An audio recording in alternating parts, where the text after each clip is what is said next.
नमस्कार, इमेज विशेषमा स्वागत छ। आज हामी इमेज विशेषमा मुलुकमा बढ्दो बेरोजु, सुशासन लगायतका सन्दर्भमा ट्रान्सपरेन्सी इन्टरनेसनलका पूर्व अध्यक्ष, नेपाल सरकारका पूर्व सचिव प्रशासनविद खेमराज रेग्मीज्यूसँग कुराकानी गर्न गइरहेका छौँ। उहाँलाई स्वागत गरौँ। इमेज विशेषमा स्वागत छ। धन्यवाद।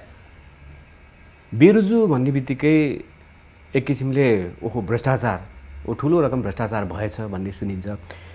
हुन त हिसाब नमिलेको एक किसिमको भ्रष्टाचारै हो, हिसाब नमिलेको रकम बेरोजु। होइन, यथार्थमा यो कति भ्रष्टाचार हो, कति अथवा कागजात नमिलेको रकम हुन्छ? अब यो बेरोजु भन्नाले यसमा खास 3 प्रकारका बेरोजुहरू हुन्छन्। एउटा कुरा के भने अब सबै काम पनि भएको छ, खर्च पनि भएको छ, तर त्यसमा चाहिँ सामान्य प्रक्रियाहरू नपुगेको अथवा सामान्य नियम कानुनहरूको चाहिँ पालना नगरिएको त्यस्तो अवस्थामा पनि बेरोजु उठ्छ। अब यस्तो बेरोजुलाई चाहिँ अब रुजु गरेर त्यसलाई चाहिँ फरफारक गर्ने प्रचलन छ, नम्बर 1। नम्बर 2 कस्तो हुन्छ भने विभिन्न कामको लागि भनेर चाहिँ जस्तो पेस्की लिने अथवा खर्च दिने तर चाहिँ काम हुन नसकेको त्यो पैसा पनि चाहिँ बेरोजुमा निकालिन्छ। तर त्यसलाई के गर्नु पर्यो भनेदेखिलाई चाहिँ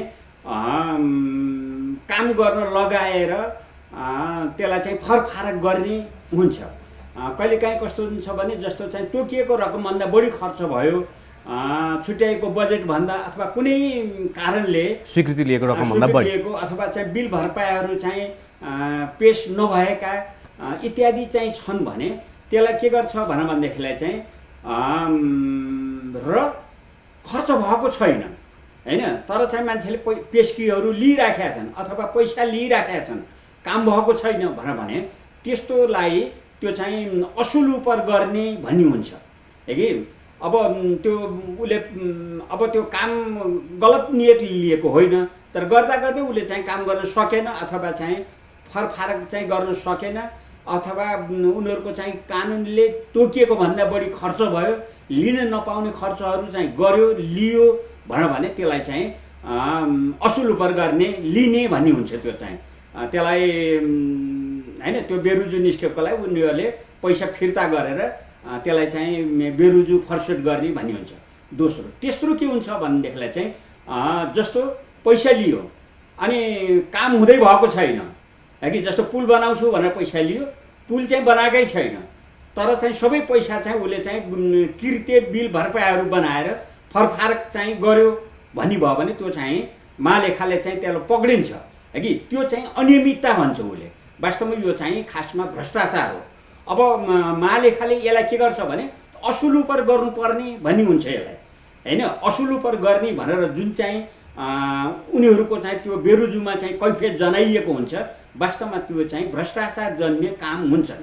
लिन नपाउने, खर्च गर्न नपाउने अथवा त्यो चाहिँ खर्चै भएको छैन, कामै भएको छैन, तर भुक्तानी दिइएको छ भने त्यो चाहिँ भ्रष्टाचार भयो।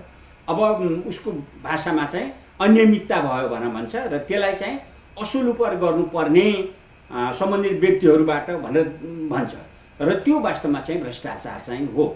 हामी कहाँ कस्तो खालको बेरोजु चाहिँ बढी छ? हुन त यसपटक चाहिँ कारबाही गरी असुल उपर गर्नुपर्ने भन्ने छुट्याइएको छ। कुल बेरोजु यति पुग्यो तर असुल उपर गर्नुपर्ने, कारबाही गर्नुपर्ने यति भनेर छुट्याएको छ। हामी कहाँ चाहिँ कस्तो खालको बेरोजु बढी छन् सर?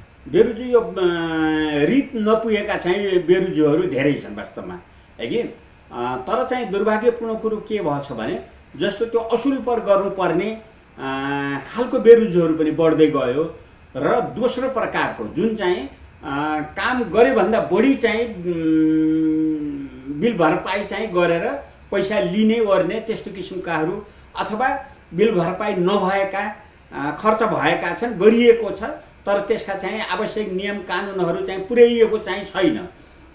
अब त्योलाई के गर्छ भने लेखा समितिले वास्तवमा त्यो सबै अध्ययन गरेर त्यो खर्च भएको हो कि होइन, त्यो अनुसार काम भएको छ कि छैन, यदि चाहिँ त्यसमा पनि गल्ती भएको छ भने असुल उपर गर्ने भनेर उनीहरूले निर्णय गरिदिन्छन्।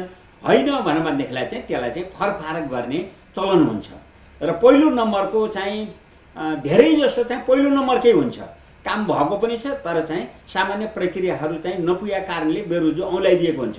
किनभने कानुन बमोजिम खर्च नगरेपछि त्यही किसिमको प्रवृत्ति बढ्दै जाला भनेर लेखा परीक्षा कार्यालयले भनौँ न उनीहरूले चाहिँ त्यसलाई चाहिँ बेरुजु औँलाइदिन्छन् र त्यसलाई चाहिँ रुजु मात्रै गरे हुने हुन्छ कैयौँ कुराहरू।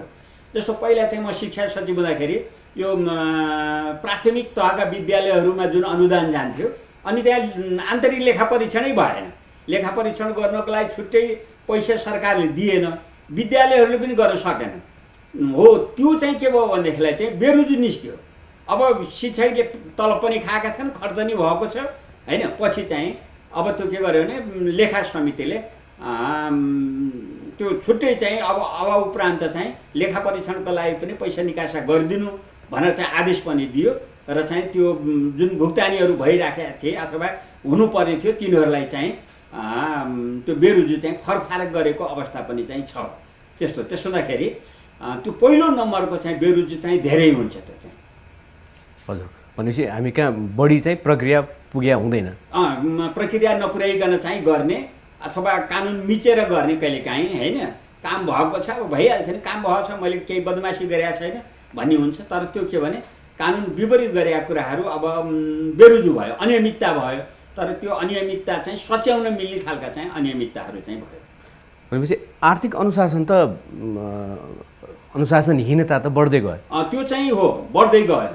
त्यो चाहिँ अझ केन्द्रमा भन्दैन, जम्मा केन्द्रमा चाहिँ 2% चाहिँ बेरुजु निस्किएको छ होइन। र यो प्रदेशमा र चाहिँ स्थानीयमा चाहिँ धेरै बेरुजु चाहिँ बढ्दै गएको छ। अब त्यहाँ के भयो भने उनीहरू चाहिँ आफै नियमावलीहरू बनाउने, नियमहरू चाहिँ बनाउने, कार्यव्यवस्था नियमावलीहरू चाहिँ बनाउने अनि आफै खर्च गर्ने अनि त्यसपछि त्यसमा चाहिँ त्यो कानुन आफैले बनाएका चाहिँ नियम कानुनलाई उल्लङ्घन गरेर पनि चाहिँ खर्च गर्ने यस्तो परिपाटी चाहिँ धेरै बढ्यो।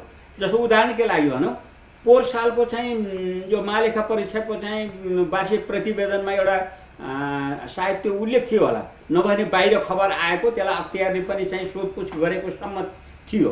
कर्णाली प्रदेशको चाहिँ सभामुखलाई होइन उनीहरूको नियमावलीमा के तोकिएको थियो भने 70 लाख सम्मको चाहिँ गाडी किन्न पाउने भनिएको थियो। तर सभामुखले चाहिँ 1,80,00,000को गाडी किने होइन। त्यो चाहिँ आफैले बनाएको कानुन विपरीत भयो त्यो चाहिँ। त्यस्तै अहिलेकोमा के निकालेको छ भनेदेखिलाई चाहिँ जस्तो 1 नम्बरको मुख्यमन्त्रीले त्यहाँ 2-2.5 करोडसम्मको चाहिँ किन्न पाउने भनेर चाहिँ व्यवस्था गरे रहेछ। उनले करिब 3.25 करोडको चाहिँ गाडी किने भन्ने चाहिँ छ। अब यो के भयो भने यो चाहिँ आर्थिक अनियमितता भयो। अब यो चाहिँ प्रवृत्ति बढ्दै गयो। यस्तो गरे पनि कारबाही हुँदैन, कसले कारबाही गर्छ र भनेर यो आर्थिक नियमावलीहरू, ऐनहरू, कानुनहरू मिट्दै जाने जुन चाहिँ प्रवृत्ति छ त्यो चाहिँ मुलुकको लागि घातक छ र यो आर्थिक अनुशासन पालना गराउनमा चाहिँ यो ठुलो समस्या देखिएको छ। जसले कानुन बनाउने उसैले कानुन तोड्ने र चाहिँ सरकारी राजस्व चाहिँ माथि चाहिँ ब्रह्मलुट मचाउने यो चाहिँ गलत प्रवृत्ति बढ्दैछ। हजुर हजुर, यो वित्तीय अराजकता एक किसिमले अराजकतै भनौँ। वित्तीय यो मूल कुरो के हो भनेदेखिलाई चाहिँ रुल अफ ल भएन कि अब यसलाई चाहिँ कानुन मिचे पनि हुन्छ भन्ने भयो, दण्डहीनताको स्थिति भयो। अब के भयो भने महालेखा परीक्षाको कार्यालयले उसैले खासै कुनै कारबाही चाहिँ गर्ने स्थिति होइन। अब त्यो चाहिँ यदि त्यो भ्रष्टाचार जन्य काम भएका छन् भने विभागीयलाई यो ठाउँमा भएन, यसले चाहिँ लेखा परीक्षण गराएन होइन, यसमा अनियमितता देख्यो भनेर पत्र पठाउन सक्छ नि होइन। अनि पत्र पठाएपछि विभागीय त्यही त अब त्यो पत्रलाई पनि नटेरी दिएपछि त पत्र चाहिँ पठाएको तर विभागहरूले नटेरी यो चाहिँ मिलेन भनेर भनिदिन्छ होइन। हुन त अब चाहिँ यो लेखा परीक्षण गर्ने आन्तरिक लेखा परीक्षण पनि हुन्छ। हाम्रो चाहिँ महालेखा नियन्त्रकको कार्यालय भन्ने सरकारको छुट्टै हुन्छ, त्यसले चाहिँ आन्तरिक लेखा परीक्षण गर्छ होइन। उनीहरूले सच्याउन लगाउँछन् त्यहाँ कतिपय कुराहरू, तर त्यहीभित्र पनि अब चाहिँ कैयौँ मिलोमतो हुन्छन्, त्यसलाई पनि अब सुपरसिड गरेर चाहिँ होइन खर्च गर्ने त्यस्ता चाहिँ छन्। अनि ती कुराहरू चाहिँ फेरि महालेखा परीक्षकले चाहिँ ती कुराहरू हेर्छ, जहाँ शङ्का छ त्यहाँ अलिक मिहिन तरिकाले हेर्छ। हुन त सबै हेर्नुपर्छ भन्ने पनि छैन, उसले चाहिँ स्याम्पलको रूपमा चाहिँ हेर्न पनि पाउँछ। त्यो उनीहरूलाई सबै गर्नुपर्छ भन्ने पनि छैन। तैपनि यत्रो चाहिँ वार्षिक रूपमा चाहिँ सधैँ बढेको बढे बेरुजुहरू अनियमितताहरू चाहिँ छ। त्यो मूल कुरो के भयो भने आर्थिक अनुशासन भएन।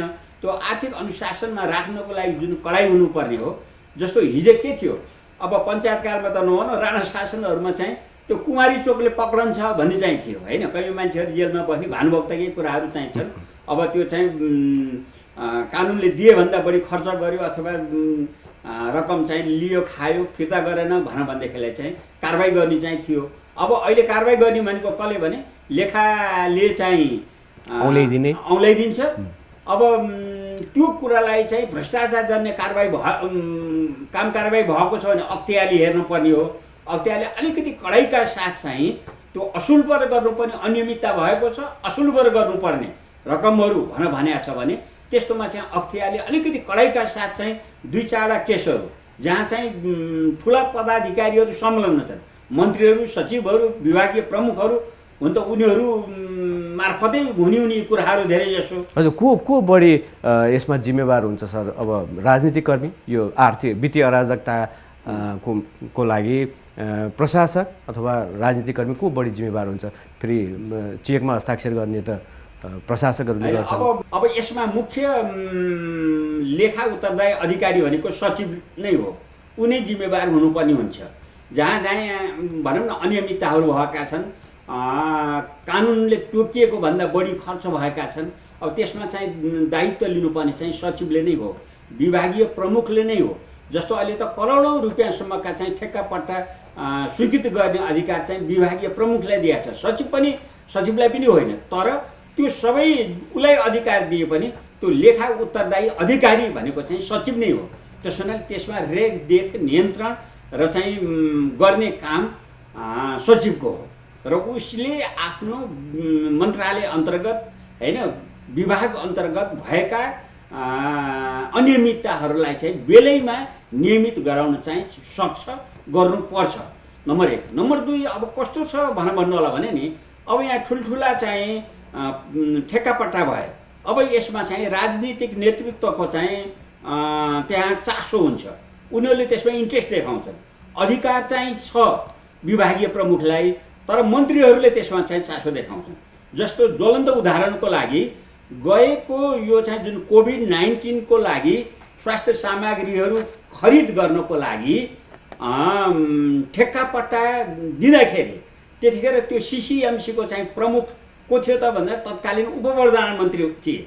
उनको निर्देशनमा मन्त्री सम्बन्धित चाहिँ स्वास्थ्य मन्त्रीको उपस्थितिमा स्वास्थ्य मन्त्रीको चाहिँ सल्लाहकार बसेर उसको सल्लाहकारको नेतृत्वमा चाहिँ ठेक्कापट्टा चाहिँ भएको छ।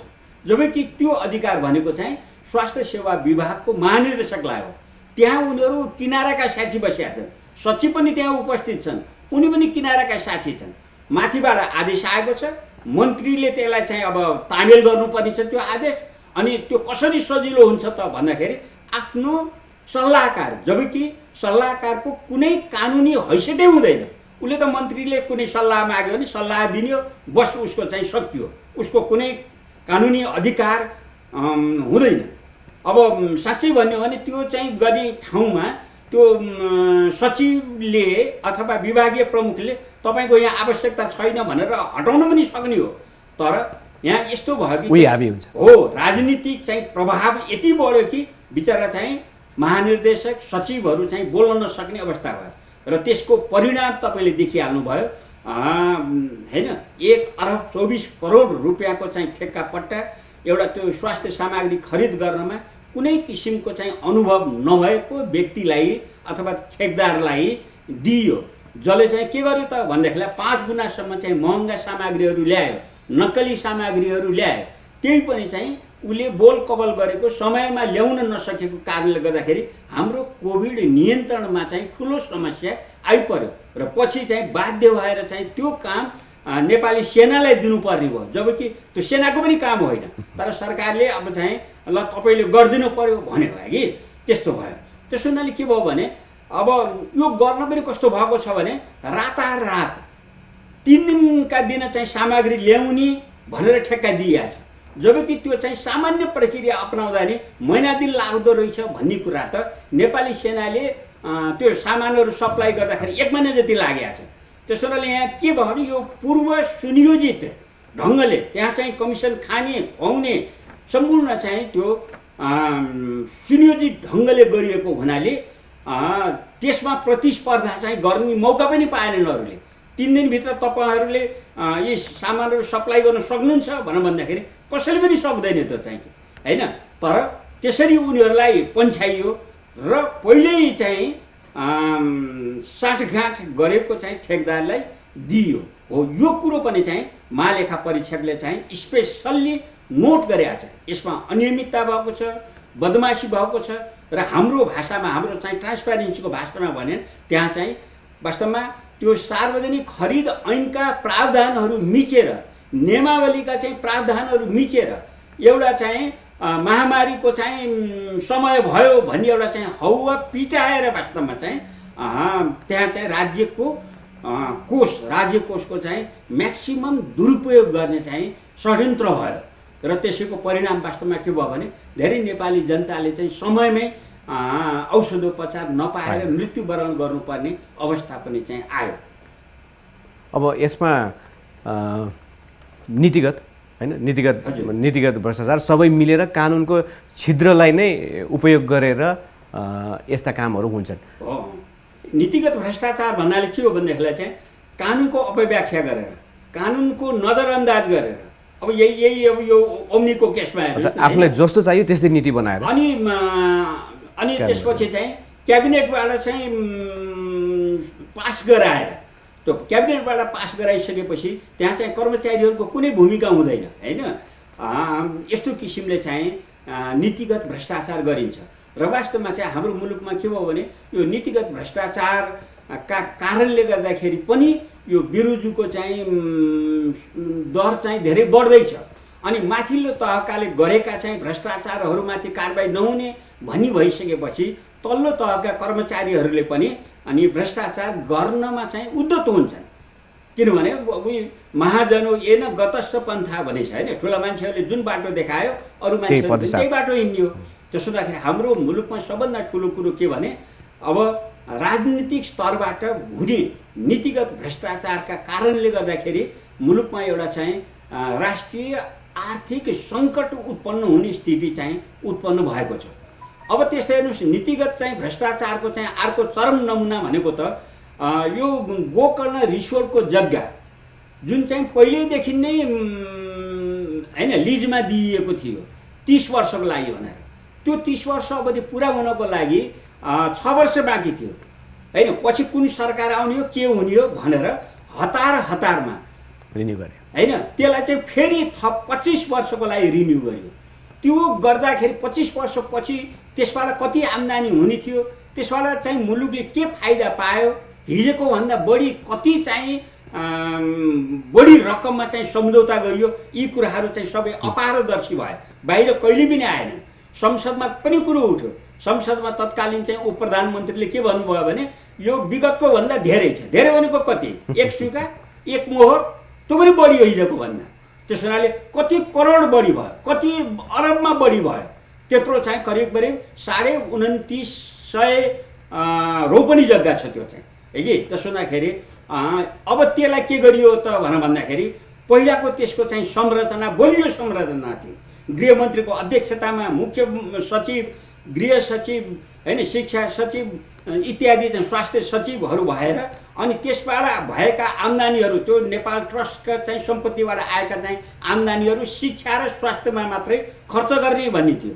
तर पछि के गरियो, कुनै एउटा चाहिँ व्यापारी घरानालाई दिनको लागि रातारात कानुन परिवर्तन गरेर त्यो चाहिँ संरचना पनि त्यो सञ्चालक समितिको संरचना पनि फेरबदल भयो, जुनसुकै मन्त्री भए पनि हुने है कि। त्यसको अध्यक्षतामा भनियो, सहसचिवहरू राखियो, बाहिरका मान्छे चाहिँ राखियो र बाहिरका मान्छे पनि के भनेदेखिलाई जुन कम्पनीलाई त्यो चाहिँ जग्गा लिजमा दिइरहेछ त्यसैको पार्टनरलाई राखिया छ त्यहाँ सदस्य। यस्तो गरेर अनि त्यति मात्र होइन, त्यो चाहिँ उद्योग व्यवसायलाई पनि दिन सकिने, पर्यटन व्यवसायलाई पनि दिन सकिने भनेर त्यो शिक्षा र स्वास्थ्यमा मात्रै होइन त्यो चाहिँ रहेन, अरूलाई पनि दिन सक्ने भनेर बनाइयो। यसरी यो चाहिँ ऐन नै परिवर्तन गरेर वास्तवमा चाहिँ नीतिगत भ्रष्टाचारको चाहिँ चरम नमुना भनेको गोकर्ण रिसोर्ट चाहिँ कुनै एउटा व्यापारिक घरानालाई चाहिँ दिनु हो।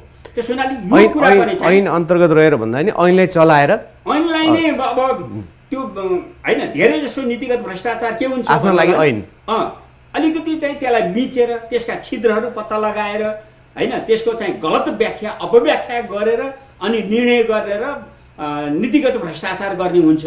यो त कस्तो भयो भन्नु कानुनै परिवर्तन गरेर एउटा कुनै होइन व्यापारी घरानालाई पोस्न र उसलाई पोस्ने भन्दा पनि उसबाट चाहिँ नाजायज फाइदा लिनको लागि चाहिँ कानुनै परिवर्तन गरेर भ्रष्टाचार भएको चाहिँ यो यति कम्पनीलाई होइन दिएको जुन गोकर्ण रिसोर्ट हो यो चाहिँ यो भ्रष्टाचारको अनुपम चाहिँ नमुना हो नीतिगत भ्रष्टाचारको। अब यी कुरो पनि चाहिँ महालेखा परीक्षकले चाहिँ औल्याएको छ। महालेखाले औल्याउँछ, प्रतिवेदन बुझाउँछ, सबै बुदागत रूपमा व्याख्या गरेको हुन्छ। तर केही समय सञ्चार माध्यमहरूमा पनि आउँछन्, सञ्चारकर्मीहरूले पनि केही त्यो समाचारहरू आइरहेको हुन्छन्। तर त्यसपछि के हुन्छ त खोइ होइन। यस्तो हो, मूल कुरो के हो भन्नु होला भने कैयौँ बेरुजुहरू चाहिँ त अब त्यो मन्त्रालयका सचिवहरूले नै त्यसलाई चाहिँ फरफार गर्न सक्ने स्थिति हुन्छ होइन। कैयौँ बिल भरपाई रहन्छ भने बिल भरपाई पेसन लगाउँछन्, कसैले चाहिँ अब पेस्कीहरू चाहिँ नबुझाएको भने उसैले चाहिँ त्यसलाई चाहिँ फिर्ता गर्न लगाउँछन्, फरफार गर्छन् कैयौँ। अब यस्ता केसहरूमा के हुन्छ भने त्यो चाहिँ अब लेखा समिति भन्ने चाहिँ छ संसदमा होइन, त्यो सबैभन्दा पावरफुल समिति मानिन्छ। त्यो लेखा समितिमा बस्न मान्नेहरूको चाहिँ हानाथाप पनि हुन्छ। वास्तवमा त्यो चाहिँ यो बेरुजु निस्केकोमा र त्यहाँ अनियमितता भएकोमा राम्रोसँग छानबिन गरेर त्यो चाहिँ असुल पर गराउने भन्दा पनि त्यहाँ गएपछि केही चाहिँ होइन सहुलियतहरू अथवा केही सहुलियत भन्दा पनि केही चाहिँ लाभ प्राप्त हुन्छ भनेर पनि चाहिँ जाने कैयौँ सांसदहरू चाहिँ हुनुहुन्छ। अब अहिले पनि कस्तो देखियो भन्नु होला भने जस्तो विगतमा केही कुरामा हात हाल्यो। अब आयल निगमको जग्गा खरिद काण्डमा त्यहाँ चाहिँ बदमासीको पराकाष्ठा भएको छ भनेर चाहिँ जम्मै रिपोर्ट छन्, 5वटा समितिले दिएका छन् संसदको चाहिँ है कि उपभोक्ता समितिदेखि लिएर यो राज्य व्यवस्था समितिदेखि लिएर यो चाहिँ के अरे लेखा समितिसम्मकाले चाहिँ गरेका छन्। एउटै विषयमा धेरै समितिले हेरेका छन्। त्यो सार्वजनिक खरिद ऐनको कुनै पनि प्रक्रिया पुर्याइएन भनेर, त्यो त सरकारी संस्थान हो, जग्गा चाहियो भने चाहिँ त्यो अधिग्रहण गरेर लिनुपर्ने थियो होइन। तर एउटा चाहिँ त्यहाँको एमडीलाई चाहिँ सम्पूर्ण 5 अरब रुपियाँसम्म खर्च गर्न पाउने अधिकार दिएर मन्त्री र सचिवहरू चाहिँ पन्छेर अनि त्यहाँबाट त्यो दलालहरूसँग चाहिँ होइन साँठगाँठ गरेर चाहिँ 1 अरब 24 करोड रुपियाँ चाहिँ अब त्यो जग्गा किनेको बाहेक त्यसको खास मूल्य बाहेक 1 अरब 24 करोड रुपियाँ चाहिँ घोटाला भएको छ भन्ने छ। त्यो लेखा समितिले कारबाही गर्नु भनौँ भने त्यो चाहिँ फाइल चाहिँ अख्तियारमा पनि गयो। तर अब लेखा समितिमा बस्नेहरू होइन जो चाहिँ अब राज्यका चाहिँ सत्तासीनहरू धेरै हुन्छन्, शक्तिशाली हुन्छन्, उनीहरूले त्यसलाई चाहिँ अगाडि बढाउन चाहिँ दिएनन् र त्यसलाई चाहिँ एउटा तामेलीमा लगेर राखियो होइन। अब यही वाइट बडी प्रकरणमा पनि चाहिँ कारबाही गर्ने भनेर चाहिँ अख्तियारमा पठायो लेखा समितिले, तर लेखा समिति त्यसलाई चाहिँ कुनै कारबाही भएन। अब लेखा समितिले के गर्न सक्छ त भने त्यो कारबाही किन चलेन, मुद्दा नचलाउनु पर्ने कारण के हो भनेर लेखा समितिमा अख्तियारलाई चाहिँ ठड्याउन सक्छ, बयान लिन सक्छ त्यहाँ चाहिँ है कि। र उनीहरूले चाहिँ सांसदहरूको चित्त बुझाउने गरी जवाफ दिनुपर्छ। होइन भनेदेखिलाई चाहिँ काम गर्न नसक्ने अयोग्य चाहिँ आयुक्तहरूलाई चाहिँ महाभियोगको प्रस्ताव राख्न सक्छ। तर चाहिँ त्यो चाहिँ लेखा समितिले यस्ता कामहरू गरेको चाहिँ देखिएन। अब गोकर्ण रिसोर्टदेखि लिएर ओम्नीदेखि लिएर सबै लेखा समितिले चाहिँ गरेको छ। खालि के भयो, कुरा उठाउने, बिजोल दिने, छोडिदिने, यस्तो भयो। भन्दाखेरि त के हो भने त्यहाँ बस्ने चाहिँ व्यक्तिहरूले पनि कुनै लाभ चाहिँ प्राप्तिको चाहिँ आशा गरेर यसलाई अलिकति कडाउका साथ चाहिँ नगरेको हो कि भन्ने जस्तो देखिएको छ। त्यसैले मैले भन्न खोजेको कुराहरू के हो भने कैयौँ चाहिँ अलिकति उदाहरणीय भएर चाहिँ काम गर्न सक्नु पर्थ्यो। लेखा समिति त्यो गरेन।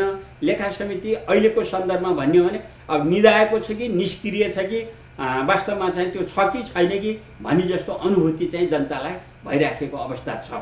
जसको प्रमुख काम भनेको चाहिँ महालेखाले औँल्याइदिएका बेरुजुहरूलाई चाहिँ होइन फर्सट गरी मात्रै होइन, त्यसलाई चाहिँ कार्यरूपमा त्यसका चाहिँ वास्तवमा गलत कामहरू भएका छन् भने तिनीहरूलाई चाहिँ असुल उपर गर्ने र चाहिँ नियतवश गरिएका चाहिँ भ्रष्टाचार छन् भने त्यसलाई चाहिँ दण्ड दिलाउने सम्म चाहिँ जानुपर्ने हो। त्यो चाहिँ आफ्नो शक्ति सामर्थ्य अनुसार चाहिँ गरेको चाहिँ देखिँदैन।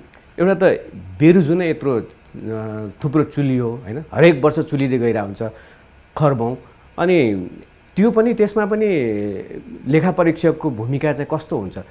त्यसमा पनि त रुजु बेरुजुमा लेखा परीक्षकको ठुलो हात हुने भयो। उनीहरूको इमान्दारितामा कतिको निर्भर? होइन, त्यो चाहिँ अब हामीले अब एउटा संवैधानिक निकायले त मान्नै पर्ने हुन्छ होइन। होइन भने त फेरि कसमाथि चाहिँ विश्वास गर्ने कुराहरू भन्ने कुराहरू हो। अडिटरहरूको भूमिका प्रणालीमा किन समस्या छ कि? अब हामीले त्यो विश्वास गर्नै पर्ने हुन्छ होइन। अब तर तपाईँले शङ्का गरे जस्तो चाहिँ सबै दुधले नुहाएका हुन्छन्, तिनीहरूले चाहिँ उठाएका बेरुजुहरू अनियमितताहरू सबै होइन शुद्ध मनले चाहिँ उठाएका हुन् भन्ने कुराहरू पनि छैन। कहिलेकाहीँ हामीले पनि देखेको अथवा सुनेको चाहिँ हो बार्गेनिङ गर्ने होइन। अब त्यहाँ चाहिँ मोलमलाई चाहिँ मिल्यो भनेदेखिलाई रुजु गरिदिने, नमिल्दाखेरि चाहिँ बेरुजु निकालिदिने, यस्ता कतिपय ठाउँहरूमा भएका सुनिन्छन् होइन। तर आखिरमा हाम्रो त विकल्प त महालेखा परीक्षकभन्दा बाहिर त छैन। यदि त्यस्तो देखियो भने त्यो पनि चाहिँ संसदले चाहिँ ठडाउन सक्छ महालेखा परीक्षकलाई पनि। खालि के भनेको छैन, संवैधानिक निकायहरूमध्ये चाहिँ अदालत र मानव अधिकार आयोगलाई बाहेक अरूलाई चाहिँ संसदले चाहिँ होइन बोलाएर चाहिँ यसमा के भएको, कसो भएको, किन भएन भनेर चाहिँ प्रश्न गर्न पाउँछ। त्यसमा चाहिँ त्यो व्यवस्था छ। त्यसो हुँदाखेरि महालेखा परीक्षकले चाहिँ अब म चाहिँ के भने अब त्यहाँसित धेरै सम्बन्धित भयो हामी यो चाहिँ ट्रान्सपेरेन्सीमा काम गर्दाखेरि। अहिलेको चाहिँ महालेखा परीक्षकले चाहिँ वास्तवमा निर्भीकताका साथ चाहिँ प्रश्न यो चाहिँ बेरुजुहरू उठाउनु भएको छ। जस्तो यही ओम्नीकै कुराहरू भयो होइन, यही गोकर्ण रिसोर्टका कुराहरू भए, अनि यो चाहिँ वाइट बडी चाहिँ किन्दाखेरिका प्रकरणहरू भए, त्यो आयल निगम जग्गा खरिद काण्डमा भएका कुराहरूलाई चाहिँ एकदम साहसिकपूर्वक चाहिँ उठाइएको छ। अब त्यो चाहिँ कि हिजोको चाहिँ कुमारी चोकको जस्तै गरेर होइन आफै समातेर ल्याएर थुनेर असुल गराउने अहिले त्यो अधिकार त छैन, कानुनले दिएको छैन। महालेखा परीक्षकले सबै औँल्याइदिएका कुराहरूलाई प्रक्रियागत रूपमा कारबाही गर्दै जानुपर्ने निकाय सरकारले होइन र? अब लेखा सुन्नुहोस्, यो चाहिँ भ्रष्टाचार नियन्त्रण गर्ने प्रमुख काम भनेको चाहिँ सरकारकै हो। सरकारमा पनि चाहिँ वास्तवमा यदि मन, वचन र कर्मले चाहिँ भ्रष्टाचार नियन्त्रण गर्छु, मुलुकमा लेखा समितिले भन्ने हो भने सरकारको प्रमुख भनेको चाहिँ प्रधानमन्त्रीकै वास्तवमा चाहिँ मुख्य भूमिका उहाँकै हुन्छ। यदि उहाँले चाहने हो भनेदेखिलाई यस्ता बेरुजुहरू, अनियमितताहरू, भ्रष्टाचारहरू ज्यादै कम हुन्छन् होइन। अब अहिले त के छ भने यस्ता कतिपय कुराहरूमा चाहिँ बिचौलियाहरूको यस्तो जगजगी छ। मलाई त के लाग्छ भनेदेखिलाई चाहिँ यो होइन ठुला चाहिँ जुन नीतिगत भ्रष्टाचार गर्नमा चाहिँ यो बिचौलियाहरू, दलालहरूको चाहिँ ठुलो भूमिका छ। त्यो रोक्ने कसले त भनेर भन्दाखेरि यदि प्रधानमन्त्रीले चाहने हो भनेदेखिलाई यो चाहिँ तुरुन्तै भन्नाले 2-4 दिनमै भन्ने कुराहरू त होइन, तर केही महिनाभित्रै यस्ता गलत चाहिँ प्रवृत्तिहरूलाई निरुत्साहित गरेर रोक्न सकिने हुन्छ। हस्, हामीलाई समय दिनुभयो, धेरै धेरै धन्यवाद। हस्, धन्यवाद। हवस् त, आजको लागि इमेज विशेषमा यति नै। इमेज च्यानल हेर्दै गर्नुहोला। नमस्कार।